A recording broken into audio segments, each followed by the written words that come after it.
Good morning. Good morning. Hello, life speakers. I hope you guys are doing well. Happy New Year. I don't know about you, but it's taken me a little bit of time to sort of transition into the new year. The boys are finally back in school this week, and so it feels a little more like we're back into a rhythm. And so I'm excited to be back with you today. I know it's Friday, but check out this live, and I hope it really supports you this weekend, over the week. So here we go. Everybody has been talking about drop your word of the year in the comments, and I love that. I've asked you all to do that too. But the question is, what are you going to do with this word? It's great to have a word, but how are you going to use it?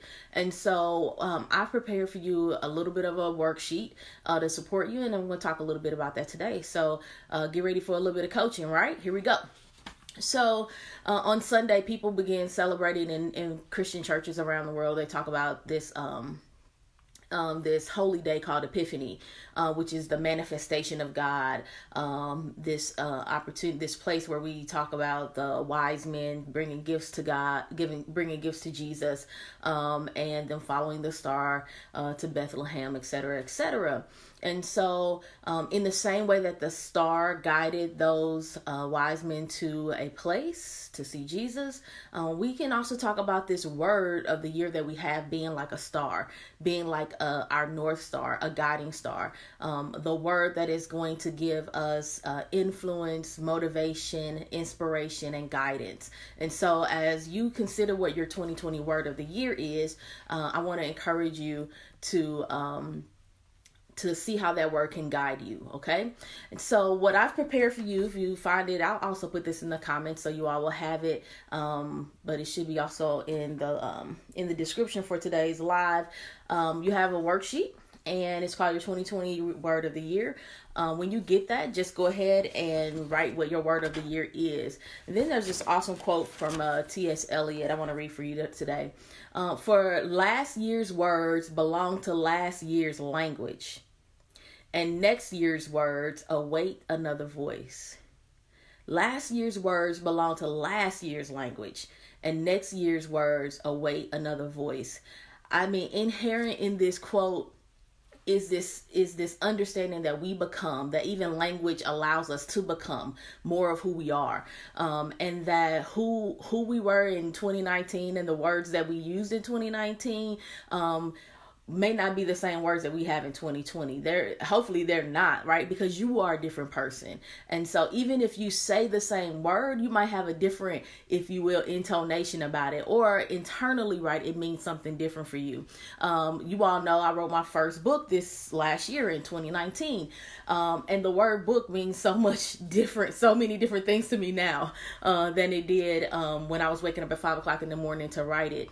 Now when I think about book, the word book, the voice that I use with that, it is very layered, right? It has to do with all the things I'm doing now to market the book, to prepare the book, to support people in living the book out. And so it's not the same sort of, last year book meant 5 o'clock in the morning, sit in the chair and begin typing, right? And today it means something different. And so our language becomes us. Language allows us, can help us to speak our lives into existence, if you will, which again is also scriptural.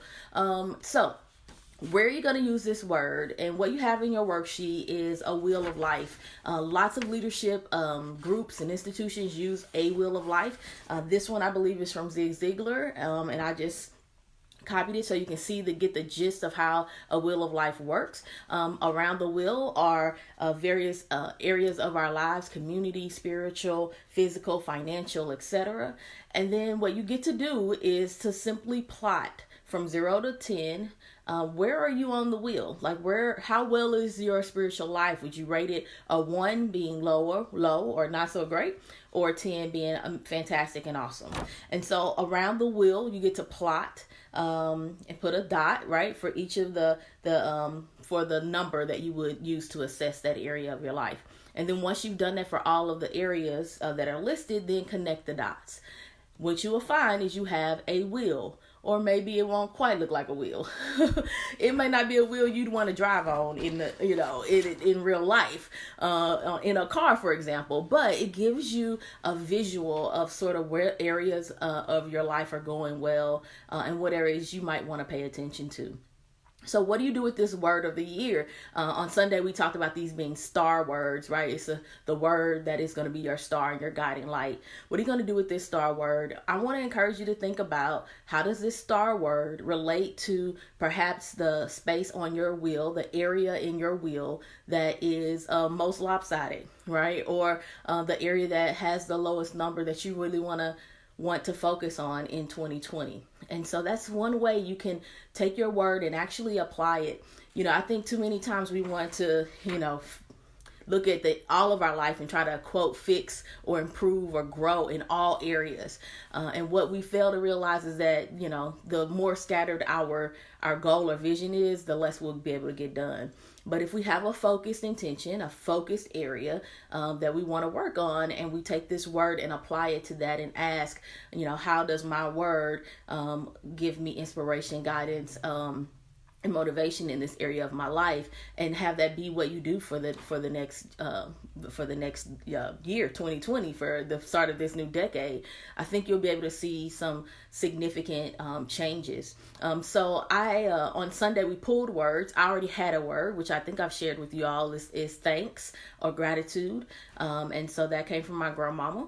And she said really succinctly and clearly that God put in her heart that 2020 was, that the new year was about giving thanks. And so while I thought I'd have other words that I was thinking about, I really went with Grandmama's word, because I trust that God is speaking through her. So for me, I took that word on. And then on Sunday, we just picked words randomly, quote unquote. And my word was astonish. And so one of the areas that I want to focus on in 2020, like probably majority of the world, if you will, is my physical life, but also paying some attention to my financial life. And I think both of these kind of are related in some ways. And so my word was astonish. And so I'm asking myself, what does that mean? What would it take for that word to come to pass, to really be shown forth in my life in the two areas that I want to focus on, physical and financial. So I really hope that you all take some time to do the next step of the work. It really takes brave action to make changes. That action really does bring clarity, and that we can have a word and love it and post it everywhere. But if we don't do anything with it, if we don't apply it somehow, then we've just, the word becomes no more potent than a resolution, which we never keep. So this is some next step coaching for you around your word of the year. Make sure you take a look at the worksheet. It's available to you. And then go ahead and do the exercise and spend a little time really thinking about what your next step for your word of the year is going to be. This is Charity. I love being with you all. Looking forward to next week as we continue to kind of unpack some things around voice, responding, God's voice, our voice, listening, trusting ourselves. That's sort of the direction we're going to be headed into the next few weeks. And so I'm really looking forward to supporting you on this journey, on this life journey. Keep speaking life, because life and death, I do believe, are in the power of the tongue. So speak life and be well.